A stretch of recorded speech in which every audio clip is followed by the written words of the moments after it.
16 नवंबर सन 2024 को एक महत्वपूर्ण गोचर प्रारंभ होने जा रहा है कुंभ राशि के दसम भाव पर। ये गोचर होगा भगवान सूर्य नारायण का। ये एक ऐसा गोचर होगा जहां पर केंद्र के स्वामी केंद्र पर मजबूत स्थिति पर रहेंगे और यही नहीं, इनको बुध का संग भी मिलेगा, जिससे कारण से बुध आदित्य नाम का एक राजयोग भी मिलेगा। जिस राशि पर ये प्रवेश करेंगे वो मंगल की राशि है, वृश्चिक राशि, जो कि कुंभ राशि से दसम भाव पर इनका प्रभाव है। अभी अभी तो ये अपने नीचत्व राशि तुला राशि को छोड़ करके आपके केंद्र भाव पर प्रविष्ट करेंगे, अर्थात इनके पास जो अनुभूतियां होंगी वो सुखद होगी, अर्थात परिणाम भी हमको सुखद प्राप्त होंगे। इस समय पर एक ऐसा संजोग होगा जहां पर कैरियर के दृष्टिकोण से एक महत्वपूर्ण योग रहेगा। जपा कुसुम संकासम कासपेयम महाद्वितीम तमो अरिम सर्व पापघ्नम प्रणतो अस्मि दिवाकरम, अर्थात सूर्यदेव जिस स्थान पर होते हैं वहाँ समस्त प्रकार के तिमिर और अंधकार का समन करते हैं, दूर करते हैं। जब यही सूर्यदेव आपके कैरियर के घर पर होंगे, अर्थात कर्म क्षेत्र में कोई बाधा है, कोई परेशानी है, उससे मुक्ति दिलाते हुए हमको एक नई ओजस्विता से परिपूर्ण करते हैं। सूर्य को राजा माना गया है, अर्थात कर्म क्षेत्र पर हैं, काम के सिलसिले में आप किसी राजा से कम नहीं होंगे। आपका काम इस समय पर बनेगा, उच्चाधिकार कार्यों का सपोर्ट मिलता है। गवर्नमेंट से या शासन के द्वारा कोई कार्य नहीं बन रहे हैं तो ये एक ऐसा गोचर होगा जहां पर हमारे कार्य की प्रतिशतता बनने की संभावना काफ़ी मजबूत हो जाएगी। यहाँ पर सूर्य जब प्रवेश करते हैं दसम भाव पर तो काल पुरुष की कुंडली में वास्तव में ये शनि का स्थान होता है और सूर्य हो गए राजा, शनि हो गए कर्म, अर्थात कर्म क्षेत्र में एक नई प्रतिष्ठा की प्राप्ति होना, नए इंक्रीमेंट की प्राप्ति होना, नए धन की प्राप्ति होना, ये सब इन सूर्य के माध्यम से हमें प्राप्त हो सकता है।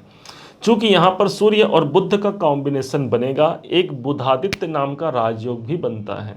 इस राजयोग के फलस्वरूप कुछ विशेष अनुभूतियाँ, कुछ विशेष कार्य हमारे संपन्न होने जा रहे हैं। जैसे कि बुध को देखा जाए तो ये अष्टम भाव के स्वामी हैं, साथ ही साथ ये आपके योग कारक ग्रह हैं बुध, अर्थात पंचम के स्वामी हैं। संतान से जुड़े हुए कोई कार्य इस समय पर बन सकते हैं, आपके डिसीजन इस समय पर अनुकूल रहेंगे। कोई निर्णय लिया आपने, कोई डिसीजन लिया, उस कार्य के प्रति आप आगे बढ़ेंगे। आपका समर्थन, आपका साथ सूर्य और बुध दोनों ग्रहों के माध्यम से मजबूत स्थिति पर रहेगा। अब सूर्य का एक संबंध बनता है चतुर्थ भाव से। एकमात्र दृष्टि है भगवान सूर्य के पास और वो दृष्टि है इनकी सप्तम दृष्टि जो पड़ेगी चतुर्थ भाव पर। ऑलरेडी पहले से यहाँ पर देवगुरु बृहस्पति विराजमान है और गुरु की दृष्टि पड़ती है सूर्य पर, सूर्य की दृष्टि पड़ती है गुरु पर। दोनों ही ग्रह एक दूसरे के परम मित्र हैं और उसी मित्रता को निभाते हुए कोई शांति का माहौल यहाँ पर प्राप्त होगा। किसी कारण से मन अशांत है, एक शांत वातावरण हमको प्राप्त होता है।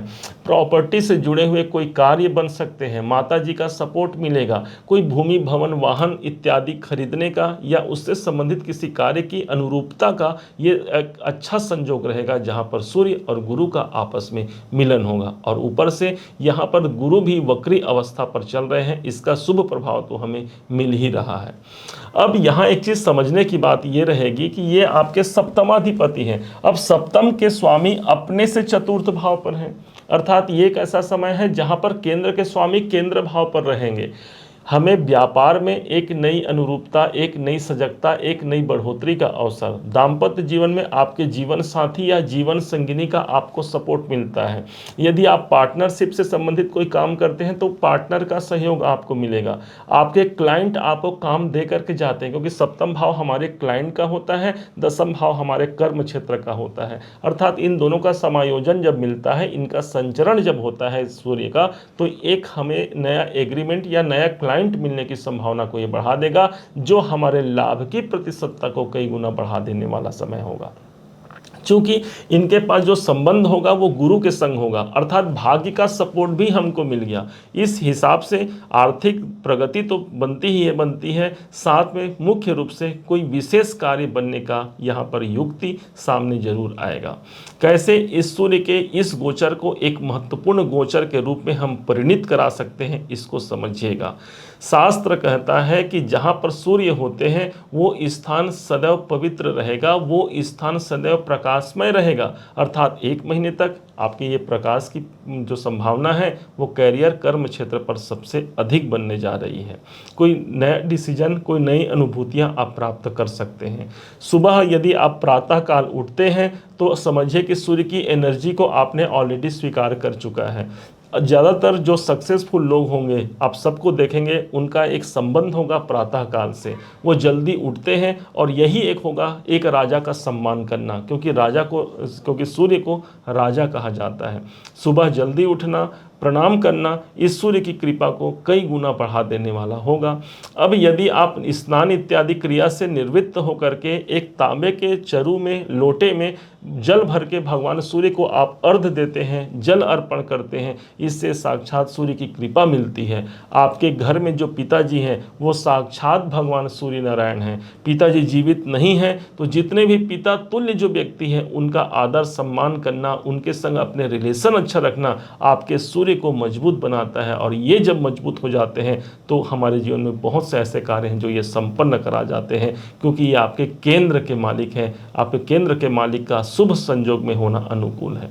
अब जब एक राजा आपके अनुकूल हो गया तो बाकी जो उनके मंत्रिमंडल में जो बाकी ग्रह हैं उनका कृपा भी आपको मिल जाना है, क्योंकि राजा सूर्य हैं, शनि, राहु, केतु, देवगुरु, बृहस्पति, मंगल ये सब इनके मंत्रिमंडल के सदस्य हैं। अर्थात राजा को यदि वश में कर लिया जाए तो बाकी सभी ग्रहों की अनुकूलता हम तक पहुंच पाती है। यही सूर्य भगवान की सबसे बड़ी खूबसूरती है जो इस 1 महीने तक आपके संग चलेगा और कैरियर के दृष्टिकोण से एक अनुभूति, एक सुखद अनुभूति तक आपको पहुंचा जाएगा। उम्मीद है आप सबने इसे समझा है, आप सबने इसे जाना है। यदि आपने इसे समझा है, जाना है, मेरे समझाने का प्रयास यदि आपको सार्थक लगा हो, मेरे समझाने का तरीका यदि आपको सार्थक लगा हो, तो हर बार की भांति इस बार भी अपना प्यार भरा लाइक और कमेंट करना कभी मत भूलिएगा। और हाँ, यदि अभी तक आपने इस चैनल को सब्सक्राइब नहीं किया है, सब्सक्राइब जरूर कीजिएगा। पुनः एक बार फिर आप सभी का दिवस बहुत मंगलमय हो, इन्हीं शुभकामनाओं के साथ। जय श्री राम।